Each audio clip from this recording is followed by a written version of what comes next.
नमस्कार विद्यार्थी मित्रांनो, भूषणदूत अकॅडमीच्या या संयुक्त गट पूर्व परीक्षा टेस्ट सिरीज जी आपण राज्यस्तरावरती घेत असतो त्याच्या डिस्कशनमध्ये मी तुमचं पुन्हा एकदा स्वागत करतो. तर विद्यार्थी मित्रांनो, पेपर क्रमांक 2 जो झाला होता, राज्य व्यवस्था, चालू घडामोडी आणि बुद्धिमत्ता, याचं आज आपण डिस्कशन घेणार आहोत. याच्यामध्ये जो पेपर आपण जो आहे त्यातला पार्ट आपण डिस्कस करणार आहोत. सर्वप्रथम तुम्हाला माहिती आहे की 15 प्रश्नांना गणित बुद्धिमत्ता हा पाठ असतो आणि हा पाठ अनेक विद्यार्थी निग्लेक्ट करतात, कारण अनेक लोकांना असं वाटतं की एका तासामध्ये हे होणं शक्य नाहीये हा पेपर. तर तसं एक आहे, परंतु आपण जर बघितलं तर ज्यानुसार कट ऑफ हाय होत आहेत, म्हणजे मागचा 48 ते 50च्या मध्ये कट ऑफ होता, पण त्यामध्ये पण 8 प्रश्न रद्द झाले. म्हणजे पहिल्या की नुसार हा कट ऑफ 55च्या अबोव ज्यांना मार्क आहेत त्यांचीच परीक्षा क्लिअर झालेली आहे. आणि जर का तुम्हाला 55 वगैरे मार्क करायचे असतील, 55-60 मार्क जर का तुम्हाला सेफ झोन 60चा ठेवायचा असेल, तर त्या केसमध्ये तुम्हाला बुद्धिमत्ता जो आहे तो पाठ, बुद्धिमत्ता गणिताचा पाठ हा अभ्यासणं आवश्यक आहे. त्याचे कोणते महत्त्वाचे टॉपिक, कोणते एक्झाम्पल इझी असतात हे आपण वर्कआउट केलं पाहिजे त्याच्यामध्ये, आणि त्याचा अभ्यास करून तुम्ही चांगले मार्क मिळवले पाहिजेत. सोबत विद्यार्थी मित्रांनो, आपली ऑनलाईन बॅच सुद्धा सुरू आहे भूषणदूत अकॅडमी तर्फे.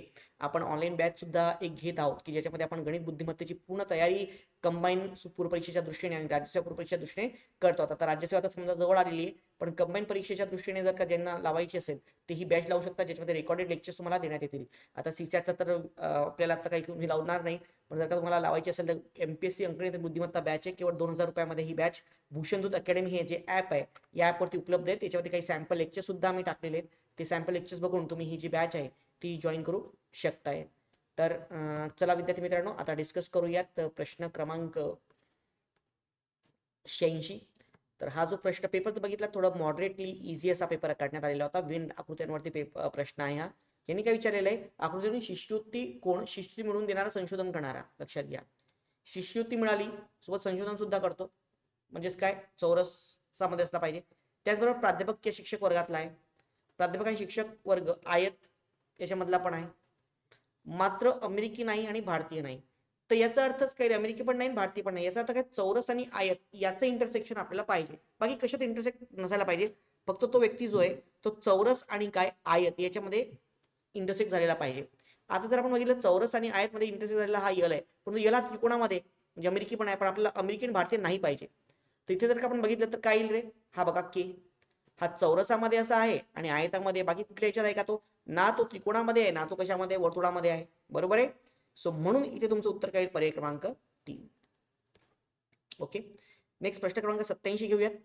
नदीकाठी शीर्षासन केलेल्या साधूचे तोंड दक्षिणेला आहे. तर आपण जर का बघितलं इथे, त्यांनी काय म्हटलेलं आहे तुम्हाला याच्यामध्ये, की नदीकाठी शीर्षासन जो करतोय त्याचं ते दक्षिणेला, त्याच्या डाव्या हाताला कोणती दिशा असेल. प्रश्न विचारला की त्याच्या डाव्या हाताला कोणती दिशा असेल, असा प्रश्न आपल्याला विचारलेला आहे.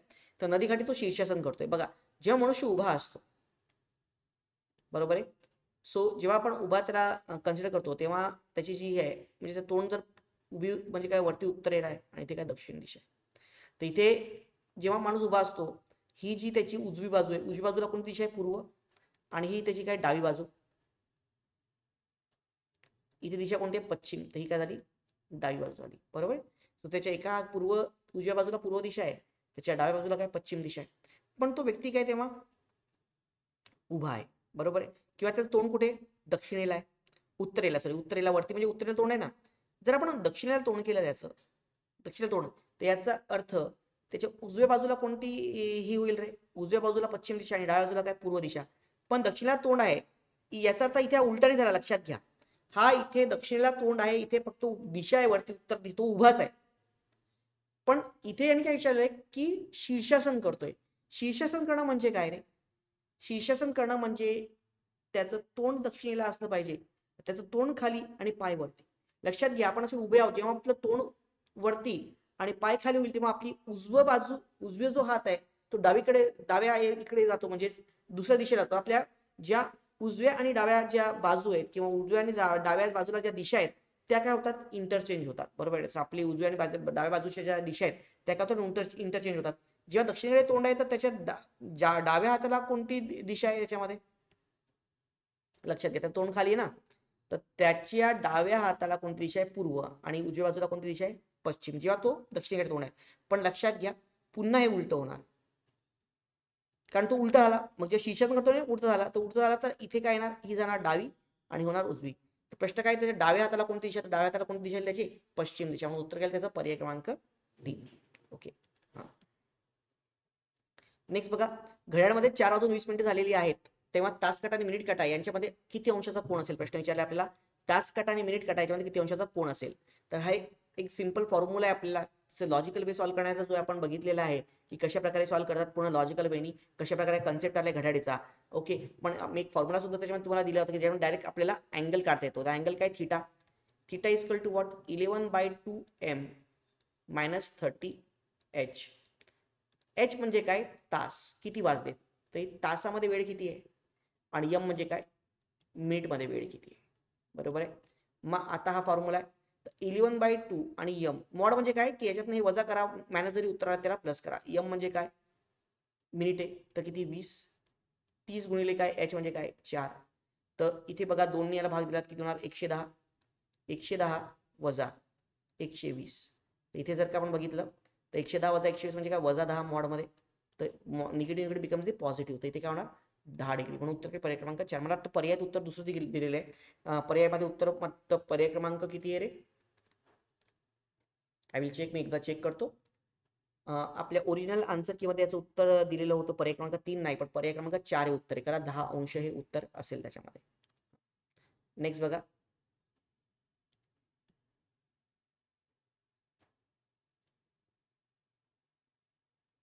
एक टाकी भरायला नळाला 6 तास लागतात, म्हणजे गळतीमुळे त्याला 2 तास उशीर लागतो. तर आता बघा 6 तास लागतील, आता 2 तास म्हणजे किती तास? 8 तास. बरोबर आहे. म्हणजे आता किती लागतात? 8 तास लागतात. तर टाकी पूर्णपणे रिकामी करण्यास किती वेळ लागेल? तर टाकी पूर्णपणे रिकामी करण्यास किती वेळ लागेल? तर आपला जी इफिशियन्सी आहे खाली होण्याची, ती इफिशियन्सी आपल्याला काढावी लागते. तर एक टाकी भरायला नळाला काय 6 तास लागतात, तर याची इफिशियन्सी किती झाली? 1/6. बरोबर, किती झाली? 1/6. याच्यानंतर मग गळतीमुळे त्याला 2 तास उशीर लागतो, आणि किती झाला? 1/8. किती लागेल? 1/8 लागेल ना. तर 1/8 यात काय करा? 1/6 ना 1/8 मायनस करा. तुमचं काय? तर 1/24. 124. बरोबर.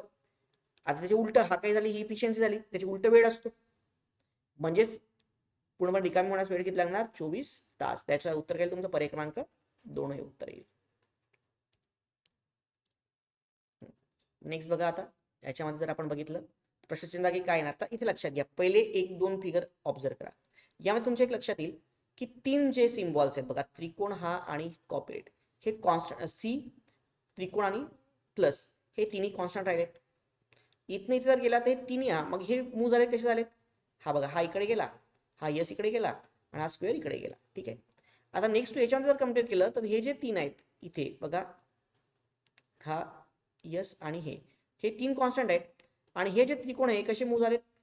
Anti clockwise. बघा, हे उलटे फिरतात, हे क्लॉकवाईज फिरतायत. हे कसे फिरतायत? बघा, ट्रायंगल इकडे गेला, प्लस इकडे आला, हे अँटी क्लॉकवाईज. पुन्हा इकडे नेक्स्ट 3 क्लॉकवाईज, पुन्हा इकडे नेक्स्ट 3 अँटी क्लॉकवाईज. बरोबर आहे. मग आता पुन्हा इथे काय? सी प्लस आणि हा ट्रायंगल. इथे जर का आपण बघितलं तर या मागच्या याच्यामध्ये कोणते 3 कॉन्स्टंट आहेत रे?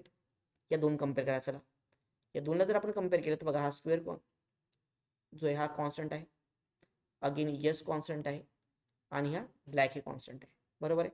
मग आता नेक्स्ट याला हा जो सी आहे हा प्लस आहे, आणि हा ट्रायंगल आहे, हे 3 कॉन्स्टंट राहतील, उरलेले 3. मग वरती सी इथे प्लस आणि इथे ट्रायंगल, अशा कशा? वरती सी इथे प्लस आणि इथे ट्रायंगल 3 मध्ये आहे. इथे आहे का? नाही. इथे आहे का? नाही. हा, पण इथे बघा, इथे 2 प्लस आहे, हे पण कॅन्सल. उत्तर एकच उरतं आपल्याकडे, पर्याय क्रमांक 3.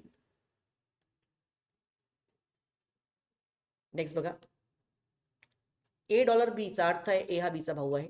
A@B चा अर्थ ए ही बीची बायको आहे. AHB चा अर्थ ए ही बीची मुलगी आहे.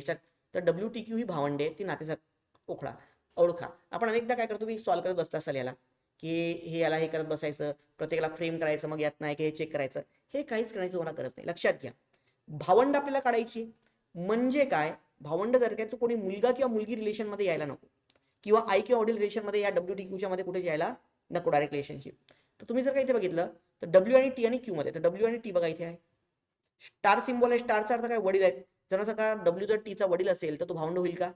पर्याय रद्द.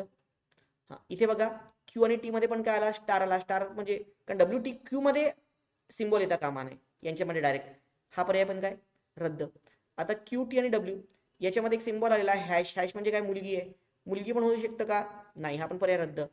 तर चेक पण करायची गरज नाही. मला सांगा, इथे क्यू टी मध्ये आलेला आहे का? डॉलर आहे. डॉलर म्हणजे काय? भाऊ. डब्ल्यू स्टार आहे, पण याच्यानंतर हा हॅश आलाय पण हा यू मध्ये डायरेक्ट येतात आहे का? याचा अर्थ काय होतो बघा, क्यू हा टीचा काय भाऊ आहे, टी हॅश यू म्हणजेच काय, टी ही काय यूची मुलगी, म्हणजे यू त्यांची आई किंवा वडील झाले, हे टी आणि क्यू हे भाऊ बहीण झाले, बरोबर आहे. हा भाऊ क्यू, टी काय त्याची बहीण, आणि आता यू स्टार डब्ल्यू म्हणजे काय, यू हे वडील आहेत, यू झाले वडील आणि त्याचा मुलगा काय झाला, मुलगा किंवा मुलगी काय झाला डब्ल्यू, तर हे काय झालं तिन्ही भावंड. येस येतं उत्तर काय, पर्याय क्रमांक 3. पण तुम्हाला हे करायची सुद्धा गरज पडायला नको, असं तुम्ही डायरेक्ट ऑप्शनही तुम्ही रद्द केले पाहिजेत पर्याय.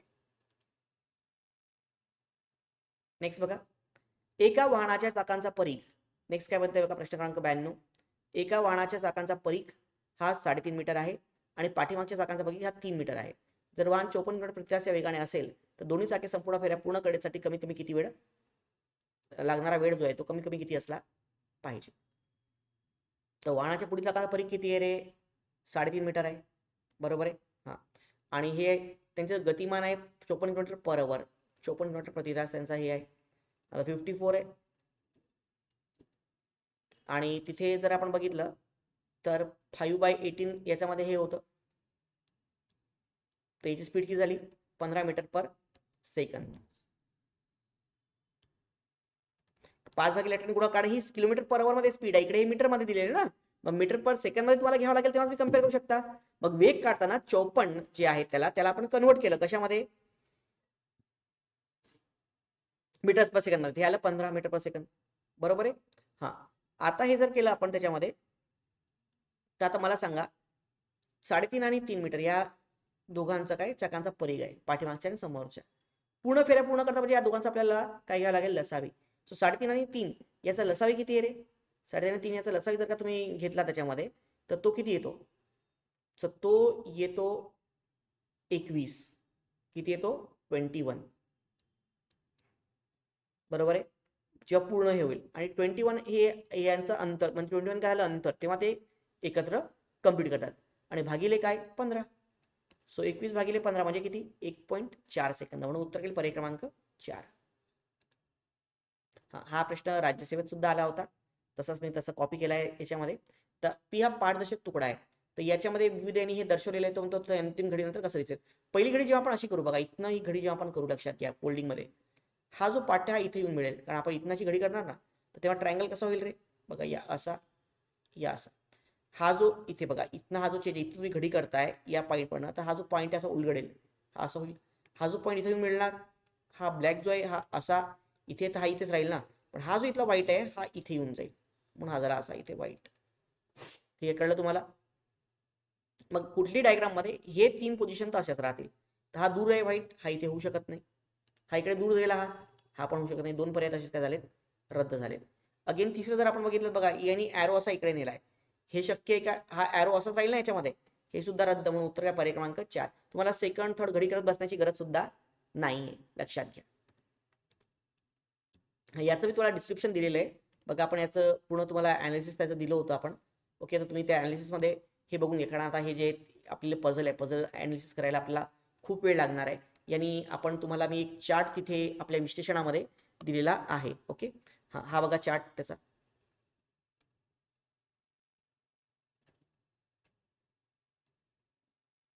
येस, तुम्ही जर का जी जी इन्फॉर्मेशन आहे ती फ्रेम आउट करत गेला तर आपला असा काय बनतो, हा एक चार्ट बनतोय. ठीक आहे, हा चार्टला तुम्ही ऑब्झर्व करा त्याच्यामध्ये. तर इथे जर का बघितलं तर प्रश्न आपल्याला जो विचारण्यात आलेला आहे तो प्रश्न आहे, टी हा कोणता विषय शिकवतो, तर टी कोणता शिकवतो, रसायनशास्त्र. कारण आपल्या त्या चार्ट मध्ये आपल्या लक्षात येतं पहिलंच जे आहे ना, सोमवार टी आणि रसायनशास्त्र आपण बघितलं आत्ताच बघा त्याच्यामध्ये, सोमवार टी आणि रसायनशास्त्र. येस, म्हणून उत्तर काय पर्याय क्रमांक 1 येईल.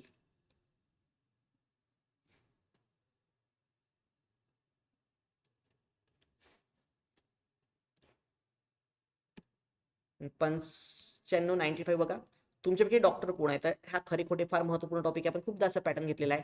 3 व्यक्तींना एक बीसी रोहन 3 व्यक्तींना भेटला, एक जण नेहमीच खरे बोलतो, एक जण नेहमीच काय बोलतो खोटं बोलतो, एक जण एकदा खरं एकदा खोटं बोलतो. प्रश्न आहे तुमच्यापैकी डॉक्टर कोण. तर अशा याच्यामध्ये लक्षात घ्या, एक जण दोन स्टेटमेंट आहेत, नेहमी खरे बोलतो त्याची दोन्ही विधानं काय दिली ट्रू, नेहमी फॉल्स खोटं बोलतो त्याची दोन्ही विधानं काय दिली फॉल्स, आणि एकदा ट्रू आणि एकदा काय फॉल्स. आता डॉक्टर कोण आहेत अशा याच्यामध्ये इमॅजिन करून घ्या. आता समजा लक्षात घ्या की ए डॉक्टर आहे. मी अज्युम करतोय, अझम्पशन मेथड आपण यूज करतो. बेटर तुम्हाला सांगतो, माझं दोन लेक्चर्स आहे, 2 युट्यूबला व्हिडिओ आहेत खरे आणि खोटेचे, ते एकदा बघून घ्या त्या याच्यामध्ये, तर तुम्हाला त्यातनं लक्षात येऊन जाईल. तर तुमच्याकडे डॉक्टर कोण आहे? ओके, तर इथे जर आपण बघितलं, ए म्हणतो मी डॉक्टर आहे, बी म्हणतो मी डॉक्टर आहे, हा म्हणतो बी डॉक्टर आहे. तर डॉक्टर कोण आहे? तर इथे जर आपण बघितलं तर समजा मी म्हणतो ए डॉक्टर, तर हे ट्रू होईल. बी म्हणतो मी डॉक्टर आहे, तर हे काय होणार? फॉल्स. आणि बी डॉक्टर आहे, हा पण काय होणार? फॉल्स. मग आता मला सांगा, याच्यामध्ये जर आपण बघितलं तर हे, कारण ए डॉक्टर आहे आपण असं अजून केलेलं आहे, हे ट्रू आलेलं. मग आता मला सांगा, दोन्ही ट्रू असणारा कोणता व्यक्ती होऊ शकतो? तो एकच होऊ शकतो, कारण इथे दोन्हीमध्ये फॉल्स आला ना. मग बी खोटे बोलतो, हे पण काय होईल? ट्रू होईल. बरोबर आहे. मग पण सी खोटे बोलतो, सी न पहिलं विधान काय म्हणलं? खोटा बोललाय. तर मग हे विधान ट्रू व्हायला पाहिजे, पण आता बी खोटे बोलतो म्हणजे बी चे दोन्ही विधान काय आले पाहिजे? फॉल्स. इथे कुठेतरी कॉन्ट्रडिक्ट होतो, पण इथे हा ट्रू बोलतो ना, सी खोटे बोलतो. कारण बी खोटे बोलतो त्याचे दोन्ही विधान फॉल्स आहे, म्हणजे सी खोटे बोलतोय चुकीचं आलं पाहिजे, म्हणजे सी खरा बोलला पाहिजे. पण सी खरा बोलतोय का? नाही, सी काय बोलतोय? खोटा. म्हणून इथे कुठेतरी आपलं लॉजिक काय होते? कॉन्ट्रडिक्ट होते. म्हणून आता आपण जाऊयात याच्यावरती. हा, तुमच्याकडे डॉक्टर कोणाचा आपल्याला विचारलेला आहे, तर आता मी अजून करतो की कोण डॉक्टर आहे? बी.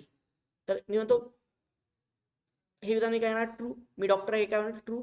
बी म्हणतो मी डॉक्टर आहे, हे पण काय होणार? ट्रू. बरोबर आहे ना? होईल का? हा, हे होईल पहिलं फॉल्स, सॉरी पहिलं ट्रू नाही होणार, पहिलं काय होणार? फॉल्स. आणि बी डॉक्टर आहे, काय होईल? ट्रू. माझा फॉल्स, बी खोटे बोलतो विधान फॉल्स आहे, म्हणजे बी काय बोलतो? खरा. मग सी खोटे बोलतो विधान ट्रू होईल. बरोबर आहे, कारण सी खरा बोलतो म्हणजे खोटे बोलतो चुकीचं, म्हणजे दोन्ही खरे.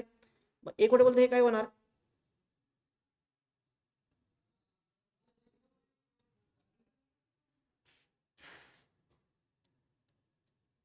फॉल्स होईल. सॉरी, हे पण काय होईल? बघा, सी खोटे बोलतोय, काय झालं? ट्रू झालं ना. हा, मग बी डॉक्टर आहे, हा काय बोलला? खरं बोलला. तर आता मला सांगा, सी खोटे बोलतो, तर हा जर आपण बघितला तर हा इथे काय बोललाय? ए खोटे बोलतोय. हो, हे काय होईल? ट्रू होईल ना याच्यामध्ये. बघा, सी खोटे बोलतो, बी खोटे बोलतो, पण बी खरा बोलला, म्हणजे हे विधान काय झालं? फॉल्स झालं. हा, हे विधान जे आहे फॉल्स. हे ट्रू. बी खोटे बोलतो, हे काय झालं? फॉल्स, कारण हा खरा बोलला. आणि ए खोटे बोलतो, हे काय झालं? ट्रू झाला. हा, येस, हे असं होईल. याच्यामुळे इथे उत्तर काय येईल रे? कंडिशन सॅटिस्फाईड झालं. So yes, answer is option number 2. Next, समांतर तर्कसंगती किंवा पॅरलल रिझनिंग ओळखा. याच्यामध्ये काय असतं की जे लॉजिक आपल्याला प्रश्नामध्ये यूज केलेलं आहे, दिलेल्या विधानामध्ये तर्कसंगत, तेच लॉजिक आपल्याला दिलेल्या पर्यायामध्ये सुद्धा यूज करायचं असतं. मग अर्थशास्त्रज्ञ काय म्हणतात? बर्गर विकणाऱ्या सर्व केंद्रांनी त्यांचे उत्पन्न जास्तीत जास्त वाढवण्यासाठी प्राइस आणि पेय देऊ केलेच पाहिजे. तो काय म्हणतो की जे बर्गर विकणारे जे सेंटर्स आहेत, त्यांनी काय केलं? त्यांचं उत्पन्न जर का त्यांना वाढवायचं असेल, बरोबर आहे, तर त्यांनी काय केलं पाहिजे? फ्राईज आणि पेय दिले पाहिजेत. बर्गर शॅक हे बर्गर विकणारे केंद्र असून फ्राईज आणि देय केल्यामुळे त्याचे स्पष्टपणे उत्पन्न वाढल्याचे दिसून येते. तो म्हणतो हे केलं पाहिजे, ते केलं, ते त्यांनी दिलं, तो त्याचं आपल्याला क्लिअरली व्हिजिबल आहे की त्याचं जे हे आहे टर्नओव्हर आहे तो वाढलाय. मग याला समांतर जर आपण बघितलं तर यशस्वी प्रचार दोन गोष्टीवर अवलंबून असतो: दमदार बलिष्ठ कृती आणि पुरेसे प्रगतीकरण. गेल्या निवडणुकीत सारा स्ट्रॉंग ही काँग्रेसची उमेदवार होती. तिच्याकडे बलिष्ठ कृती समितीने असलेच पाहिजे, कारण तिने प्रचार केला. प्रचार केला नाही, इथे काय? यशस्वी प्रचार. त्यांनी यशस्वी प्रचार केला, बरोबर आहे ना, कारण तिने प्रेरित केला होता, असं नाही.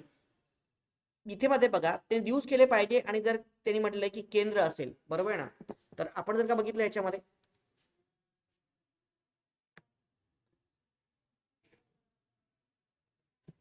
तर इथे बघा त्यांनी काय मेन्शन केलेलं आहे की यशस्वी प्रचार जो आहे तो दोन घटकावर अवलंबून असतो: प्रगतीकरण. गेल्या निवडणुकीत सारा उमेदवार होती, ठीक आहे, याचा अर्थ ती असलेच पाहिजे, आणि कारण तिने केला होता हे कारण नाही, हे आहे, आणि त्यामुळे तिचं दिसून येते असं आपल्याला आलं पाहिजे. आता बघा सेकंड पार्ट: यशस्वी होण्यासाठी प्रत्येक पियानो शिक्षकाजवळ सुस्पष्ट सूचनांचा संच आणि संयमित व्यक्तिमत्व असणे गरजेचे आहे, बरोबर आहे. आणि बेदरलीकडे दोन्ही गोष्टी आहेत, आणि तो यशस्वी आहे. बघा, सिंपली याच्या लॉजिक मध्ये काय होतंय? मॅच होत आहे. इथे कारण देतोय, वरच्या याच्यामध्ये कारण वगैरे असं काही दिलेलं आहे का? नाही. सो म्हणून उत्तर पर्याय एक नसेल, उत्तर काय असेल याचं? तुम्ही बाकी पण पर्याय चेक करा, तुमचं उत्तर काय येईल? पर्याय 2च येईल त्याच्यामध्ये. So 96 the answer should be what? 2. हा, नेक्स्ट बघा. नेक्स्ट काय? गेल्या दशकभरात भारतात कृषी क्षेत्र सोडून काम करणारे मजूर कृषी क्षेत्र सोडून बांधकाम सारख्या अनौद्योगिक क्षेत्रात शिरलेले आहेत. ज्या क्षेत्रात या सेवा क्षेत्रात मजूर बहुतांशी उत्पादक कार्य करू शकतात ते क्षेत्र देशाला आवश्यक असणाऱ्या अतिरिक्त नोकऱ्या निर्माण करत नाहीत. पुढच्या दशकभरात भारताला 24 दशलक्ष नोकऱ्याची तो काय म्हणतो काय आहे गरज आहे. नवीन क्षेत्रे ई कॉमर्स यांसारखी क्षेत्रे जास्तीत जास्त फक्त निम्मी नोकऱ्याची गरज भागवू शकतात. आरोग्य आणि शिक्षण यांसारखी देशांना वाढवणारी क्षेत्रे सहजपणे आपली उरलेली निम्मी गरज भागवू शकतात. मग सर्वोत्कृष्ट ध्वनित केलेलं विधान कोणतं आहे? सो कोणतं विधान आहे की जे योग्य तऱ्हेने तुम्हाला ध्वनित करू शकतो. ओके, म्हणजे यातला मुद्दा तो आहे, तुम्हाला स्पष्टपणे सांगू शकतो. आता मग बघा, ग्रामीण भागातून शहरी भागात होणारे मजुरांचे स्थलांतर कमी करण्यासाठी ठोस उपाययोजना करणे गरजेचे आहे. मला सांगा, स्थलांतराबद्दल काही बोललाय का तो? नाही. बांधकाम व क्षेत्रातली परिस्थिती कार्यस्थळाची स्थिती खराब आहे, पण इथे स्थिती कार्यस्थळाची कशी आहे काय बोललाय का तो? आपल्याला काही माहितीच नाही त्याच्याबद्दल. सेवा क्षेत्रात बेरोजगारीची समस्या कमी करत आहे. अरे उलट तो म्हणतोय बघा, सेवा क्षेत्र जे आहे, जे उत्पादक कार्य करू शकते ते अतिरिक्त नोकऱ्या निर्माण करत नाहीत. कशी काय बेरोजगारी समस्या कमी करू शकतो तो म्हणतो की ती गोष्ट जी आहे ती अतिरिक्त नोकऱ्या निर्माण करत नाहीये. बरोबर आहे ना? म्हणून इथे उत्तर काय येईल रे? पर्याय क्रमांक 4. मोठ्या प्रमाणावर रोजगार निर्मिती करण्यासाठी सामाजिक क्षेत्रात केलेला खर्च वाढ. त्यांनी काय म्हटलेलं आहे? आरोग्य आणि शिक्षण हे क्षेत्र आहेत की ही आपली सहज जी निम्मी गरज आहे जॉबची ती भागू शकतात. याचा अर्थ मोठ्या प्रमाणात रोजगार निर्मिती करण्यासाठी सामाजिक क्षेत्रात केलेल्या खर्चात वाढ करणे काय आवश्यक आहे? उत्तर आहे पर्याय क्रमांक 4. ओके, हा नेक्स्ट. एक्स ची किंमत काय? तर 20 गुणिले 10 म्हणजे काय? सो 20 गुणिले काय 0.5. 10 गुणिले 10 म्हणजे काय? गुणिले 1 गुणिले काय 1.5 गुणिले काय 2 गुणिले 2.5 म्हणजे काय 0.5 0.5 मल्टिप्लिकेशन ऍड होत आहे आणि गुणिले काय 3. सो 75 गुणिले 3 75 गुणिले काय 3 करा. किती होतं 75 गुणिले 3? 225. म्हणून उत्तर काय पर्याय क्रमांक 4. एबीसी ही 3 ठिकाणे आहेत. ही रस्त्याने जोडली गेली आहेत की ए पासून बी पर्यंत वेगळे 3 रस्ते आहेत. तसं बी पासून सी पर्यंत 4 वेगळ्या रस्त्यांनी जोडला गेला आहे आणि ए पासून थेट सी पर्यंत 3 वेगवेगळे रस्ते आहेत. परंतु ए पासून सी पर्यंत वेगळे रस्ते वापरून किती प्रकारे जाता येऊ शकते? आता बघा, ए पासून बी पर्यंत 3 वेगळे वेगळे रस्ते आहेत. बी पासून सी पर्यंत 4 वेगळे रस्ते आहेत. 1 2 3 4. बी ते सी किती? 4 वेगळे रस्ते आहेत. तर मला सांगा पहिले आणि नंतर तो ए पासून आणखी 3 वेगळे रस्ते आहेत. ए डायरेक्ट तिथे जायला 3 रस्ते आहेत. हे 3 डायरेक्ट मध्ये. आता पहिले तर ए टू बी याला 3 रस्ते आहेत आणि बी टू सी किती रस्ते आहेत? त्याला 4. तर हा किती वेळी जाऊ शकतो? मला बघा, पहिला व्यक्ती हा असा असा हा एक रस्ता, हाच रस्ता पण हा मधात नाही गेला. नंतर इथून असा गेला आणि इथून असा गेला. एका रिस्पेक्टिव्हली 4 मिडल आणि याचे 1 2 3 4. याची खालचे 1 2 3 4. तर आपण जर का बघितलं याचं तर हे किती रस्ते आहेत त्याच्यामध्ये? 12. बरोबर आहे. पण आणखी यामध्ये हे 3 वरचे रस्ते आहेत ते पण ऍड करावे लागतील. सो 12 आणि 3 म्हणजे रस्ते किती होतील एकूण? 15. म्हणून किती रस्त्यांनी जाता येणं शक्य आहे?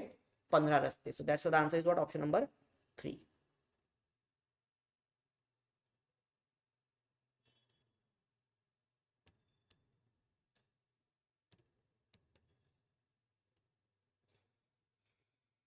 सकाळी 8 ते दुपारी 2च्या दरम्यान 6 विषयांचे प्रत्येक विषयाला 1 तास याप्रमाणे लेक्चर नियोजित केलेले आहे. या संदर्भात पुढील प्रश्न आणि विधाने विचारात घ्या.